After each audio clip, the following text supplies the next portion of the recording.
Right, everyone. Evening all. For those of you that I haven't greeted, I see people still reading. What a read.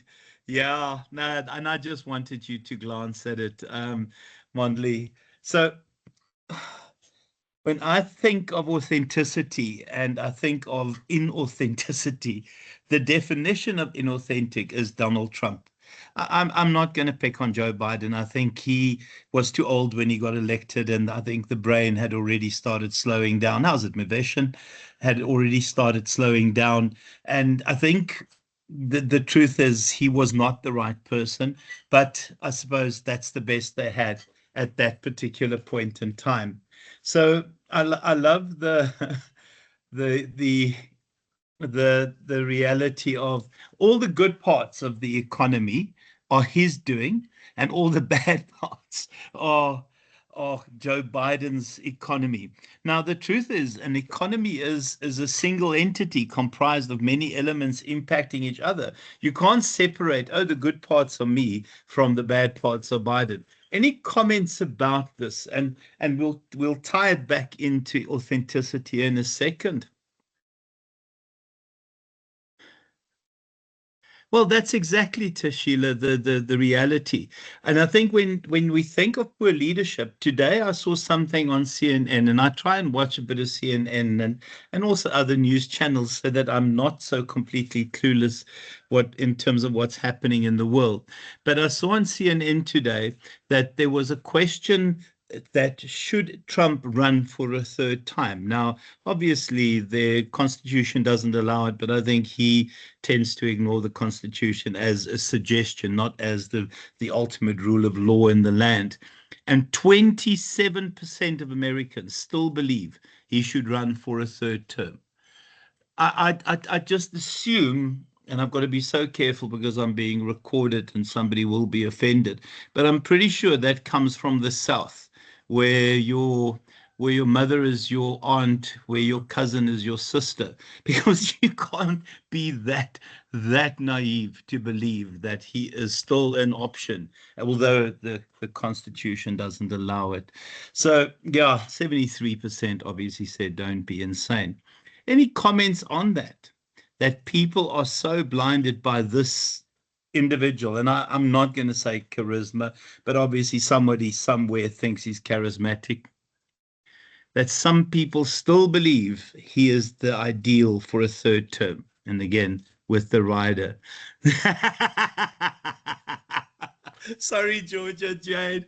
Yeah, I don't know. I can't call people rednecks because obviously that's not allowed on these recordings, so I won't say rednecks again. But yeah, I don't know. So where are the Trump supporters here so that we can point and laugh at you? And also so that you can lose 25% in an assignment.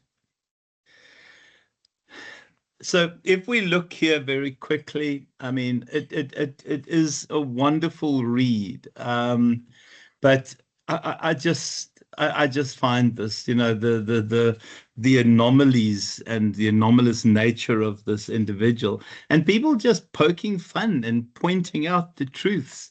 But yeah, is inheriting an economy that's good as it ever gets. So when you look at Moody's, and let's be honest, Moody's is the single authority on economies. I think this is insane. I think the reality is that we are watching somebody destroy a nation. Now, and I'm pretty sure that I've said this to you guys before. I worked with an individual that everyone kept telling me how wonderful this person is and what a rock star this individual is. And I couldn't understand it. And then one of my colleagues, a little bit, quite a bit older than me, because I was in my 20s back then, said to me, if you want to make sense of someone's behavior, is flip the narrative. And the narrative from he's a rock star to he's a disaster made him essentially make more sense for me. Now, I've tried to do that with Trump. I've tried to say this guy is a genius. But my goodness me, I cannot find the genius in this behavior. So when we talk about authenticity, and yeah, my favorite here, um, that's it. Facts are sacred, help protect them. Is that still true in the world today? And remember, that's about authenticity, that facts are indeed sacred, or are facts in the eyes of the beholder? Are facts sacred? Or is it the one who runs the narrative that creates the fact? You guys are very quiet and I'm working hard here. No one's responding to me.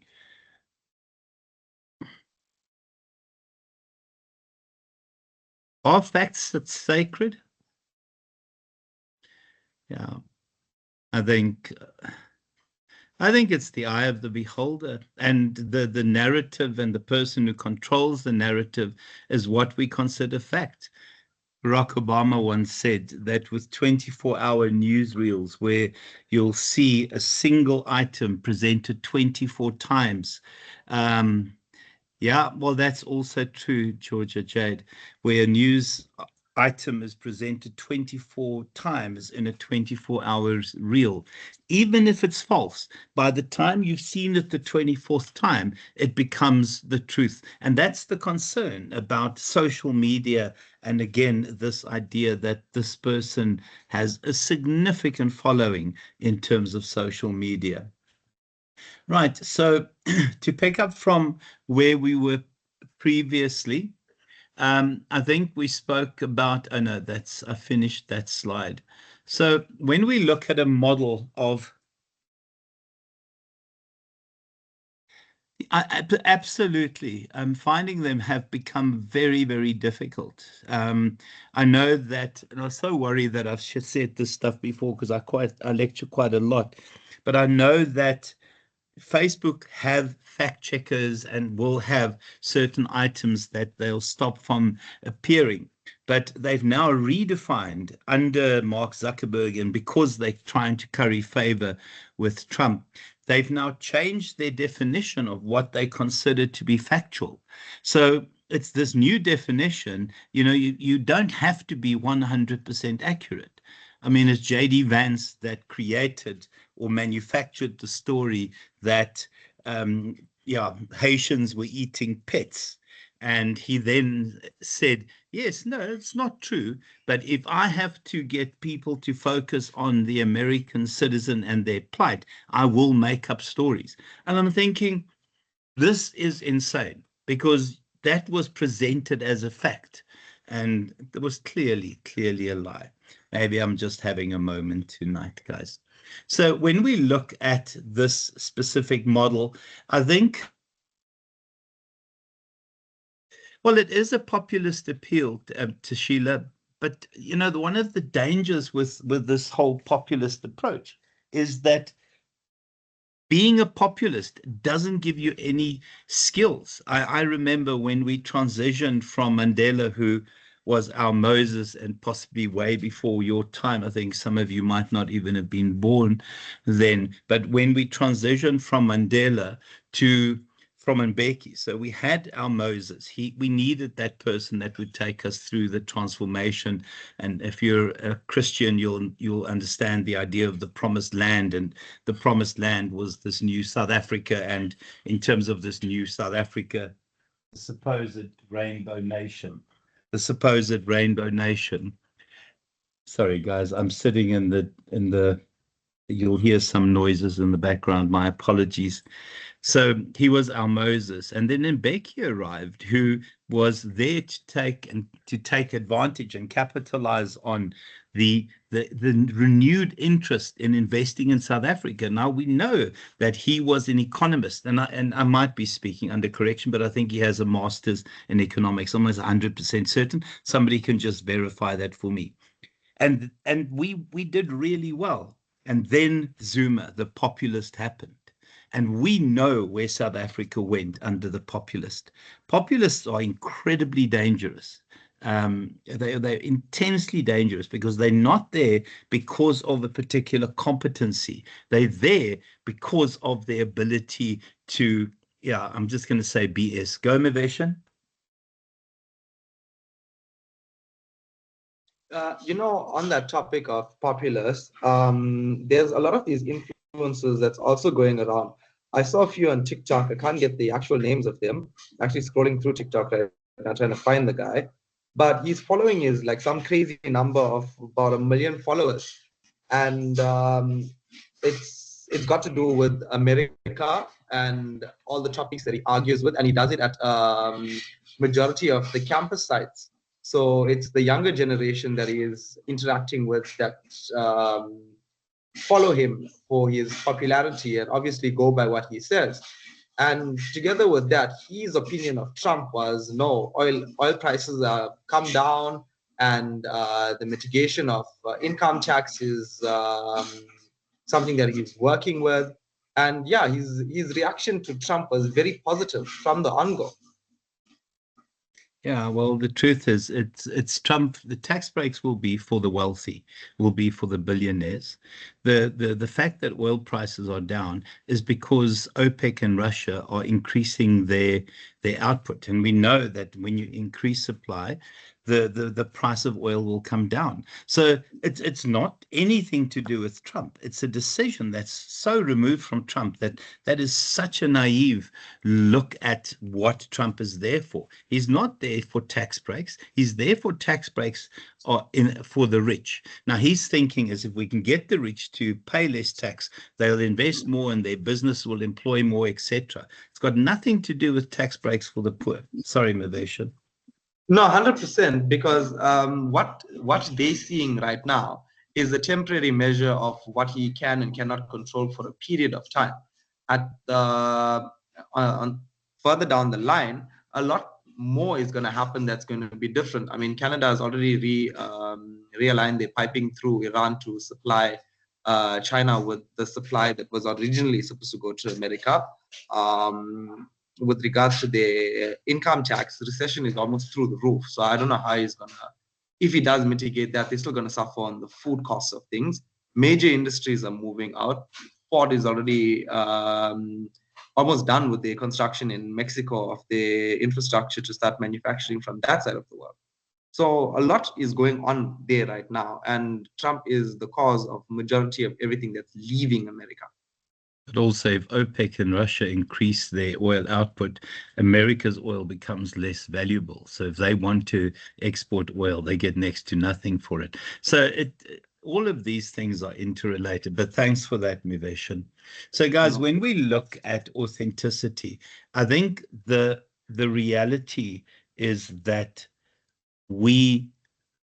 when we think authentic, we think people with integrity. Now, we know that integrity has to do with trust. It has to do with honesty. I will also say that it has to do with decency. Now, again, I'm not going to pick on Trump. You know, people have their own opinion. But the simple truth is, I think he lacks integrity. The messaging will change from day to day. I think he forgets what he said the previous day. And the problem with lies is that it's very difficult to repeat lies. Thanks for that, Tashila. It's very difficult to repeat lies because the truth remains the truth and you'll remember it. But when you manufacture the truth, getting your story consistent is incredibly, incredibly difficult.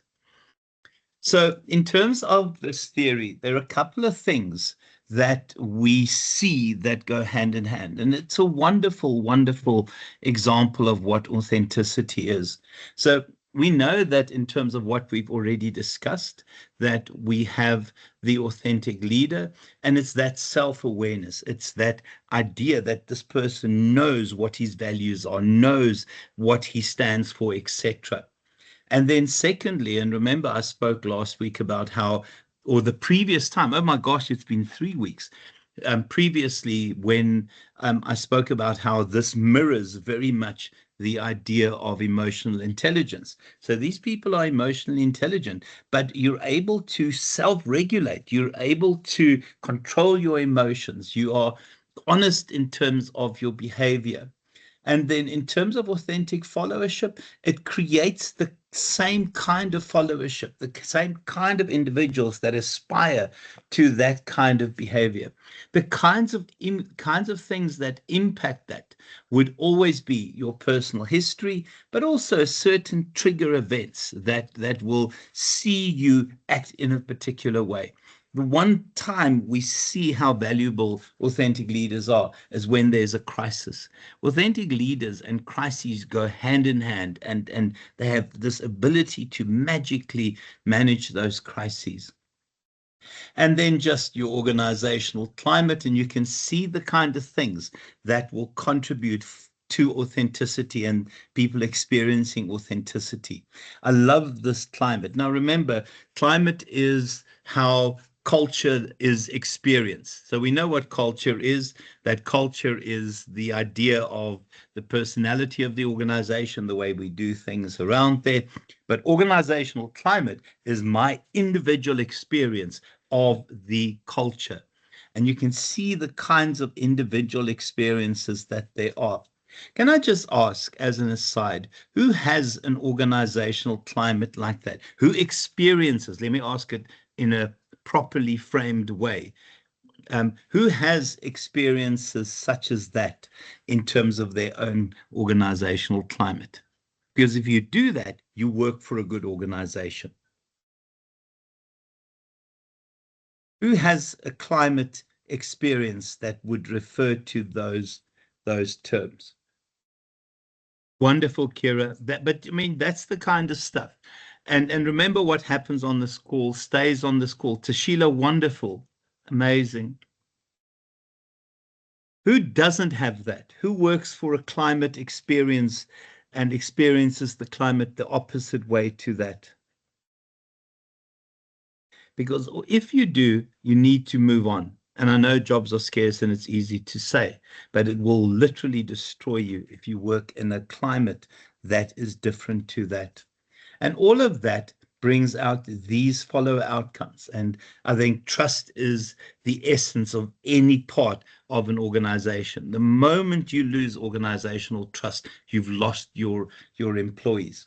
Engagement people willing to contribute, understand, take part, make a significant difference in the organization and general well-being. And then also in terms of the performance, this is where you get people who create magic. This is where we see phenomenal people in a phenomenal organization make a real difference. Love this model. And I always wish on my students that they work in an environment where this happens. And I know that not all of you do. I think some people work for organizations where it is dog-eat-dog. Organizational trust has disappeared. It is open warfare sometimes between managers and employees, etc. So if we look at this, I think the first one is that to be authentic, you have to make sure that you address all four those dimensions. And I quite like this, that you must walk your talk. Your beliefs must also be your actions. So remember, key in terms of authenticity is that who you are, who you believe who you are, who you think what you know your values are, is also what is presented to the organization. So if we look at the kinds of things that will develop authentic leadership, and there are a number, the personal elements, and you can see there role models, and we understand the value of positive role models. I mean, I think of Trump as a role model. We've seen so many disasters already. The signal conversation where you invite a reporter on and you discuss war plans, and then Hesketh, I don't know if I'm pronouncing Hegseth, yeah, then has another signal meeting where his wife, his brother, his lawyer are on discussing war plans that are about to unfold in terms of an attack. When you have the role model that someone like Trump is, you get that kind of behavior from followers. Now, I know that the guy that invited the reporter onto the Signal talk has now been sent elsewhere. I think he's going to be ambassador to the UN or something. Guys, you can also see other stuff that go hand in hand here. I think the important one, this one here, interpretation of past events. I think a lot of people who are authentic will learn from crises, will learn from personal issues that had affected them in the past. And then also just this idea of personal morality. Yeah, again, and I don't want to talk about Trump anymore, but when I think moral, I don't think Trump. Can I just ask, as a serious question, who here is a Trump supporter? And there will be no nastiness or anything from me. Is anyone here a Trump supporter? I promise you, because it'll be interesting. Go, Mondley. So, Mondley, you think he's a good apple? No, Doc, I just raised my hand to annoy Okay. you. I'm not a Trump supporter. Okay. Yeah, I think there's a real concern in terms of where the world is, and you can see the others. My favorite is concern for others. They deported an American citizen who is in some of the most appalling conditions, in some of the most appalling jails, and they will not bring him back.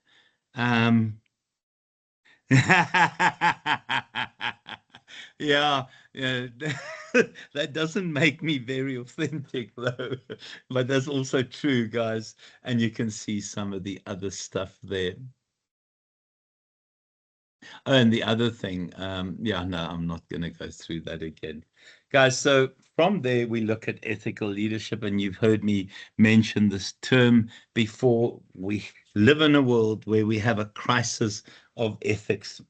Give me examples of ethical crises that you have become aware of in the last couple of months. World, South Africa organizations, ethical crises where ethics has gone out of the window,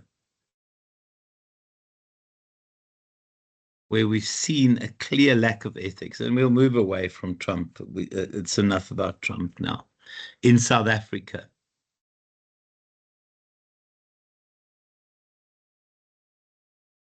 the MK party, Mondley, yeah, take that further. Maybe just chat about it, Mondley. So, Doc, and everyone, so when I highlight the MK party, for me, when you look at ethical leadership and the leaders of MK, and a number of people that are there that are actually facing a lot of criminal charges because of unethical behaviors and all that, but yet they are given senior position in the party, and people are naive enough to even believe in those leaders, knowing exactly that they are unethical. Yeah, and I think the MK party, and I've got to be so careful because people are going to think I sound racist now, and it's certainly not meant that way.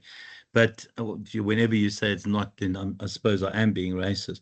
But I honestly think that the MK survives on the Zulu vote.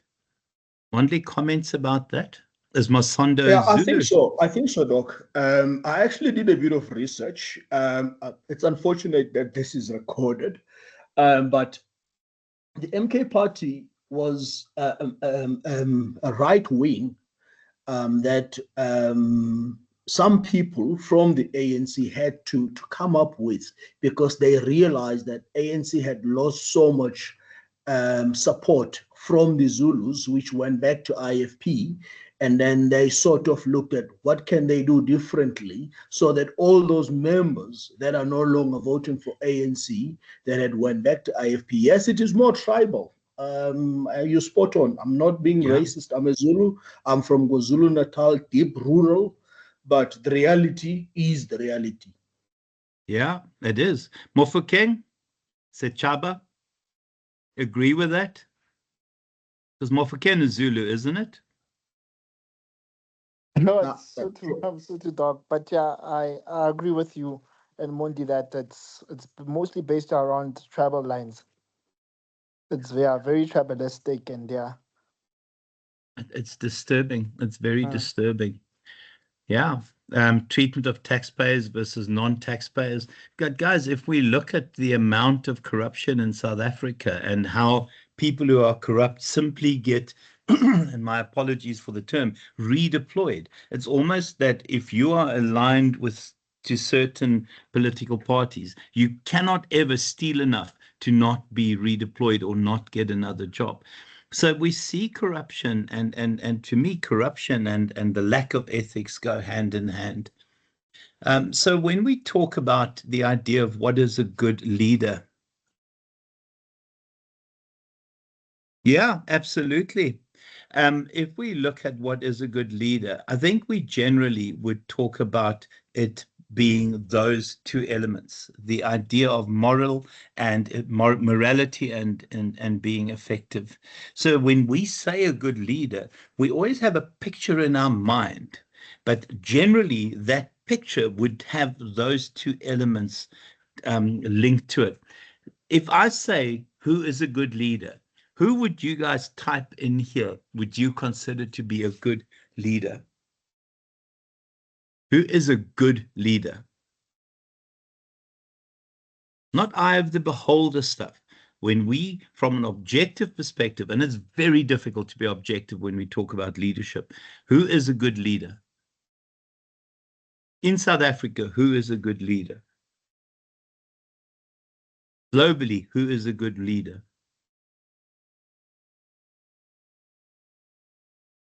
Astonishing how difficult it is to find answers. I'm going to wait for a second so you guys can type.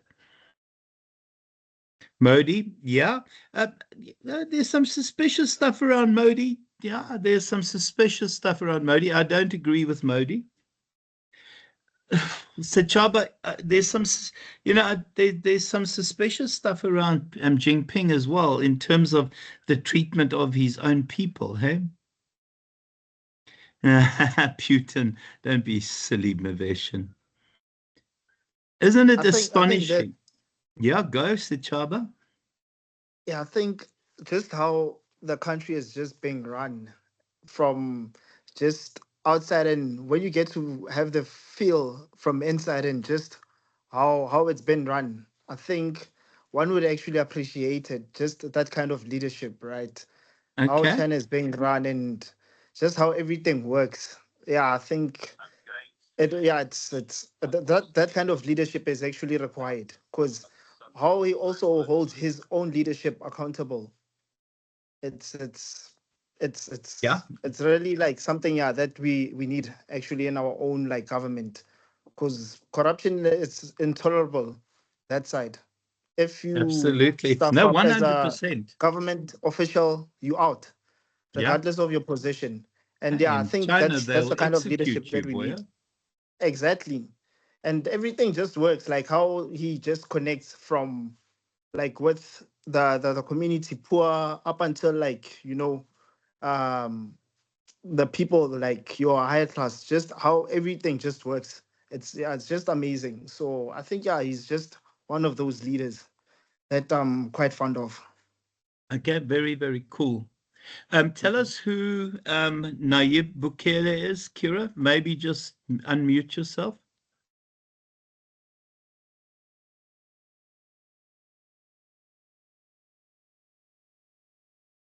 Kira, are you there? To Sheila, I quite like Richard Branson. Who is Ibrahim Traore? Mavation? Is Kira still here? He is one of the African presidents of one of the countries in Upper Africa, and he's doing magnificent in that country right now. He's been almost assassinated like 10 times. Oh my gosh. Okay.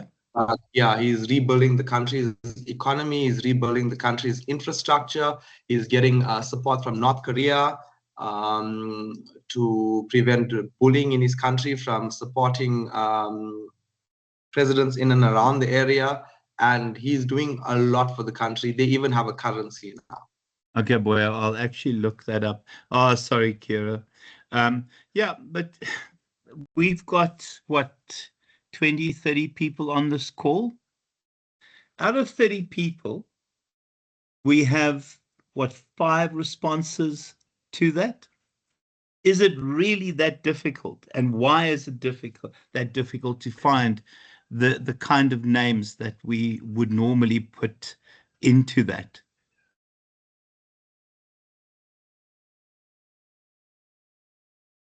El Salvador. Okay. Yes, yes, I have seen that. Okay. Very, very cool. Very cool. Well, that's exactly it. And it's quite strange. And I'm going to repeat what I said. Out of a group of, say, 30, 40 people, we came up with, what, 5? I really believe that we don't get this kind of good leader anymore. I don't know, Neil. I'm not sure that's where he's sending. It might be. Oh, geez. No, then he's not a good leader. He calls himself as the cool dictator. If it's that guy, he calls himself the cool dictator. Oh no, then no, definitely not. Okay. So, yeah, maybe I've got that wrong as well.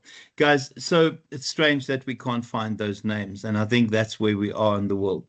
So when we look at what an ethical leader is, that I think the first one is this idea of the deontological perspective, that it's about obligation. And it's this idea that you have a sense of duty, you have a sense of purpose, but also part of it is adhering to the rules. Now, a sense of duty and adherence to the rules, yeah, that could be contradictory, but hopefully those two things are aligned. And then theological, I think here it's the outcomes of their actions rather than the actions themselves. So, we don't judge the person on the basis of their actions. We actually judge them on the basis of their actions and, and also the idea that it created something good. So the consequentialist approach that, yeah, I think you don't, I don't know, it's a difficult one for me that we we we judge the outcomes irrespective of the behavior, and it's that idea. No, I don't think people do, and I think it's that idea that the means or the ends justify the means, and also I have an issue with that.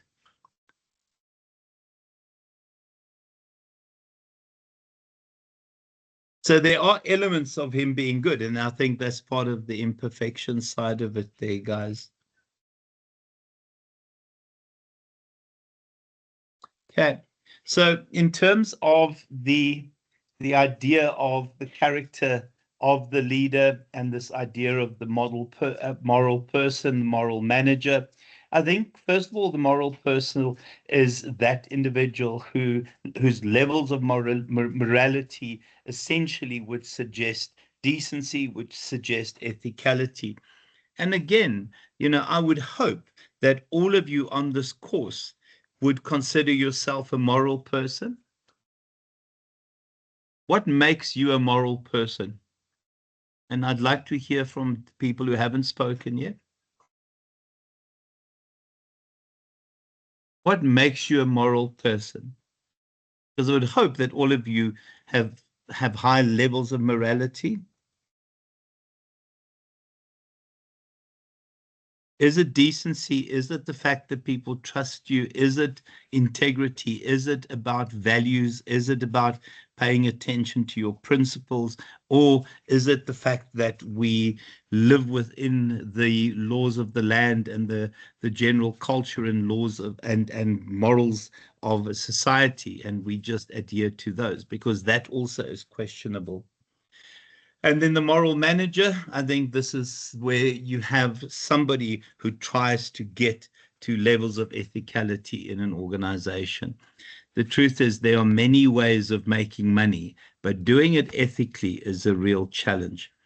And I'm going to apologize for the next example, and I hope I haven't used it before. But if we wanted to make a lot of money, we as a group could go to K-Way, we could go and get ourselves warm clothes and proper boots. We can go to Total Sports, buy a bunch of baseball bats. We could hire a ship, and we would travel to the southern oceans, and we could club seals. I mean, those baby seals are easy to kill, guys. I mean, they look at you with those big eyes. And we could make a lot of money. And the reality is that there are many ways of making money, but the truth is, doing it ethically sometimes is challenging, guys. And then obviously we hope that we have leaders who have both, and as a consequence you'd have trust and performance, etc. Yeah, and then also part of ethicality is to think of wider society, and also it's the idea of the knock-on effect of those decisions. Zuma, who is so revered amongst the Zulu population, this is the guy that's the architect of state capture. And as the architect of state capture, he had his own family and the Gupta's interest at heart. So it makes him the opposite of a moral person. And then just also, I mean, an ethical leader is one that shares those morals, shares those values, shares the ethicality that they have with the rest of the organization. And then just, guys, the kinds of things that we hope an ethical leader will have are these there. Yeah. Who wants to explain altruism for me?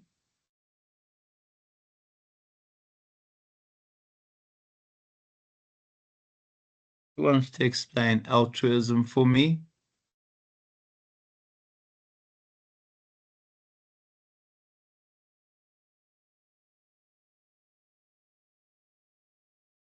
When you're selfless, absolutely. You live for others. You don't live for yourself. Pranisha, go for it. You've unmuted yourself. And then, yeah, fortitude, the kind of person who stands by their beliefs. And you can see some other elements. I don't like this one. Sorry. Yeah, I'm not a big fan of that. But if you're very religious, that would definitely resonate with yourself. And then we move on beyond that and the idea of servant leadership.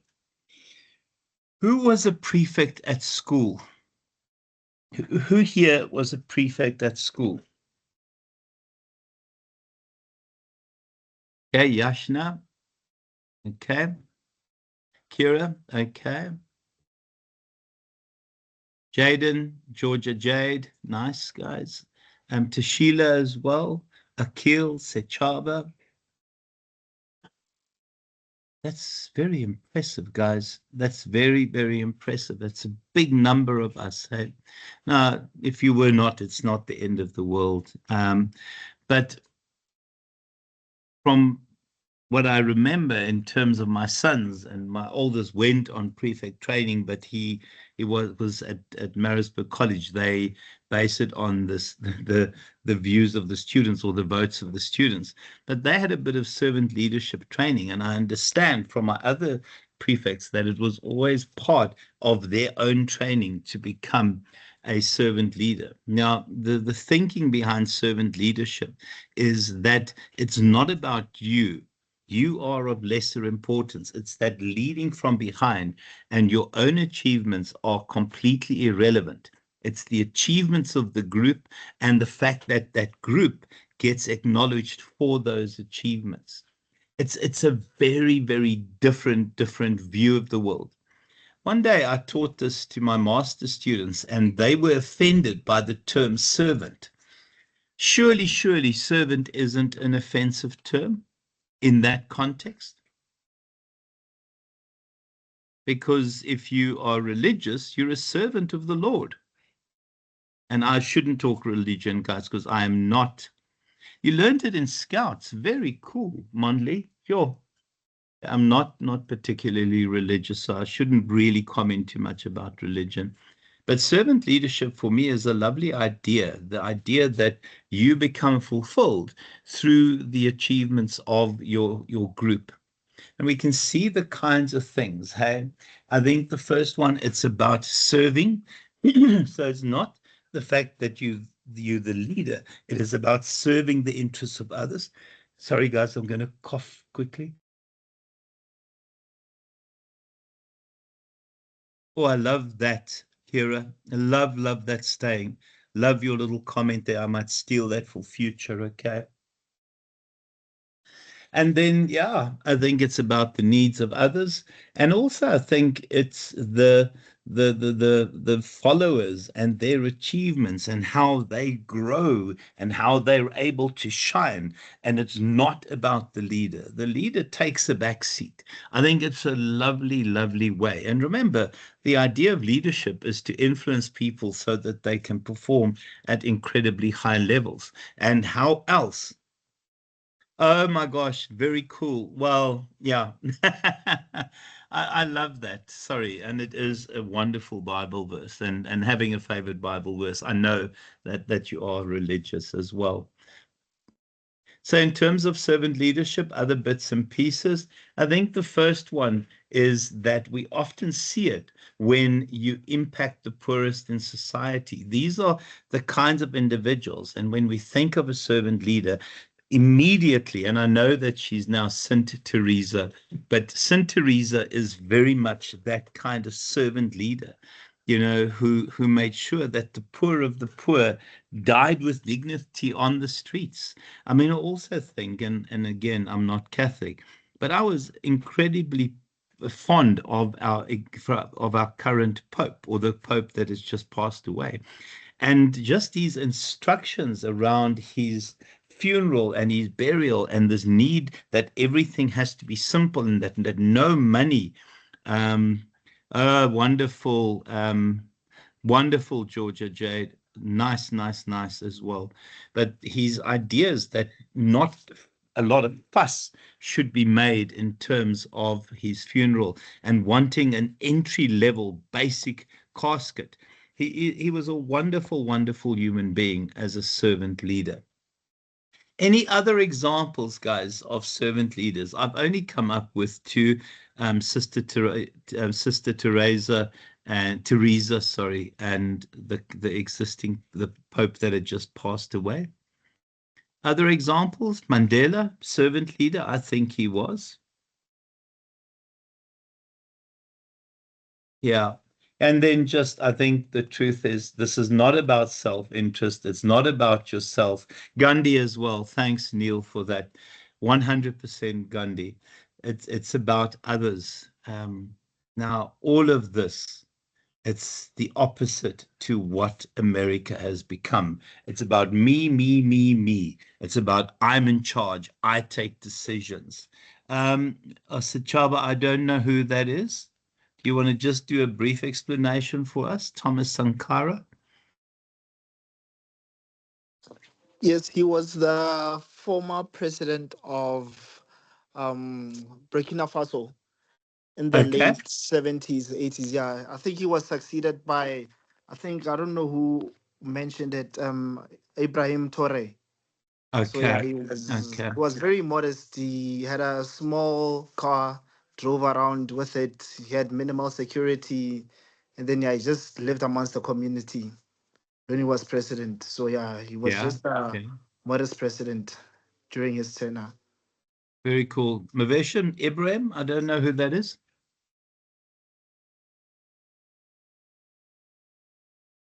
That's the guy who succeeded him in Okay, the thanks. country. But okay, thank you so much. Guys, and then just in terms of the attributes, yeah, and you can see here, listening, understanding, communication.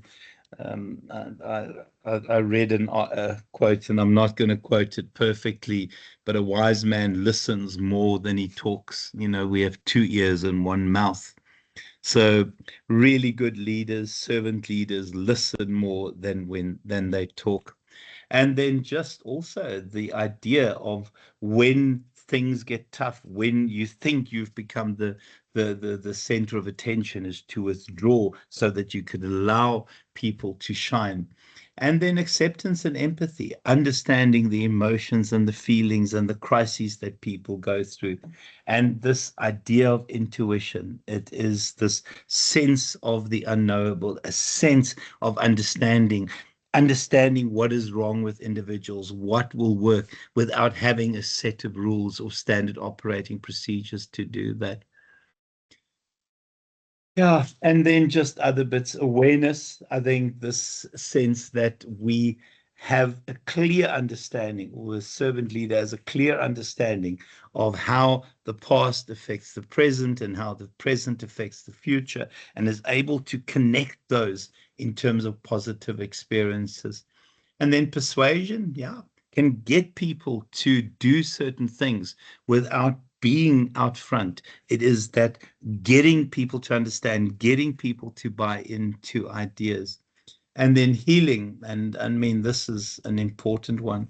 We live in a world of crises.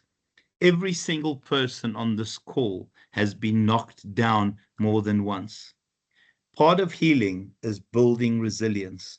Is it a fair comment to say that in terms of your school life, your career, you've been knocked down more than once, or at least once? And it's good that you get knocked down because you build resilience. I think, to me, that's how you get to resilience. I won't tell you how many times I've been knocked down, but I can tell you it's been a heck of a lot. It's been a big, big, big. Yeah, I think it's very safe to say. And I think sometimes we have that kind of person who can help us with our healing. And remember, healing builds resilience. And then stewardship. I think this is the idea that you have people trust you, but you also, in terms of that trust, is there for their growth, there for them to actually shine. Now, spiritual leadership is one of the more recent, and when I say recent, I would imagine 20 years ago, this became a very important part of what leadership studies were about. Spiritual leadership, here we do, and we are part of organizations. We contribute to organizations because of our purpose, our calling, our vocation. So we don't talk about a job. We talk about it as a calling. We don't talk about a career. We talk about it as a vocation.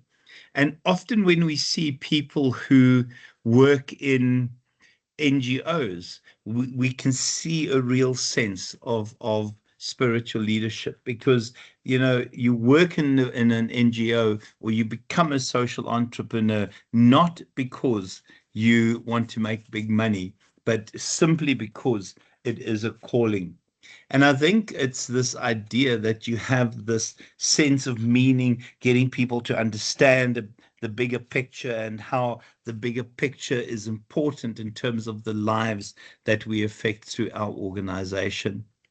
We can see some of the others here, guys. I think it's this motivation that you get from seeing your work as a calling. You don't have to answer if you don't want. Who sees their career not as who sees their job not as a job, or their career not as a career, but as a calling? That it's about the bigger difference that you can make in the world, in society, the bigger contribution. Okay, let me ask it differently. Who here is in a job and is desperately trying to find another job?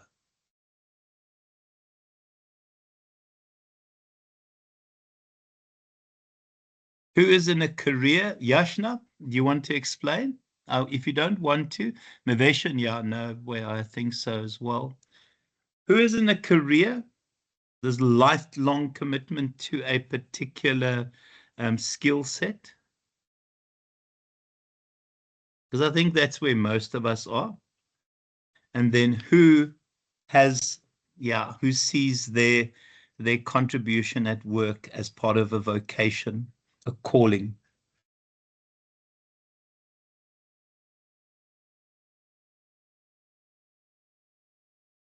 No, I don't. Well, Yashna, if you know it's your calling, you'll know. And if it's not, you'll know that as well. No, it's not. If it's not, it's not. I mean, yeah, I don't particularly want to talk about myself though. Okay, guys, and then just in terms of spiritual leadership, I think what we see when we see workplace spirituality, it's about this holistic view of the organization. It is this idea of achieving transcendence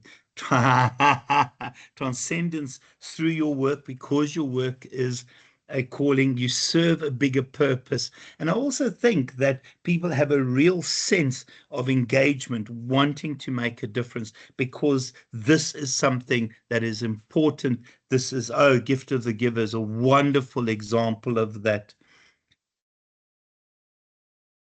That's exactly true, Sarah, 100% true. Yeah, and I think what comes out of that kind of calling and being in this position where you feel that you're part of an organizational membership rather than an employee, it contributes to spiritual well-being. Hey guys, I'm worried that I'm rushing. Can I just finish this? Yeah, all of those tie together like this. But for me, the most important is that you believe you are making a real difference as a consequence of your calling, being part of an organization, not as an employee, but feeling part of a group of people that is this idea that it's membership, and membership means privilege, this kind of sense that you feel privileged to be in there. As there are a couple of models to build in terms of those two elements. So I think the first one is always a clear vision. And the thing about that vision is that people buy into it. It is powerful, it's ambitious, it's written and communicated in a way that people can identify with it. And for me, the any organization worth its salt has that powerful vision. Yeah, and then in terms of that vision, I think there are a couple of things we have to. I think this is not about religion, it's about spirituality. Religion, and you might disagree with me, is a set of that, beliefs, rites, and rituals, and church is that, where spirituality is about something very bigger, and it's about the human spirit, it's about compassion, it's about forgiveness. And then just, guys, it's about altruistic love. And I think, again, it is this ability to love what you do, to love the other people that you work with. And it has about values and virtues and decency and acceptance. And then lastly, I think this kind of leadership, yeah, I think we have a desperate need for it. And I think the Gift of the Givers is a wonderful example where you get higher levels of commitment, higher levels of performance. Any questions and comments, guys? And I don't think that I'm always the right person to lecture about spirituality and spiritual leadership, although I consider myself spiritual, not religious. Any questions, any comments? I worry about people being so quiet, but I'm assuming that I'm not going to pick on you. Then if you have something to say, you will. Guys, thank you so much for this evening. Please take care. We'll chat again soon. There won't be Rebs tomorrow night, guys. Yeah, no, it's my birthday tomorrow, so I definitely don't want to be lecturing. Thanks so much for attending. Please, please, please take care. Thanks, Neil, and have a good evening all. Cheers, cheers.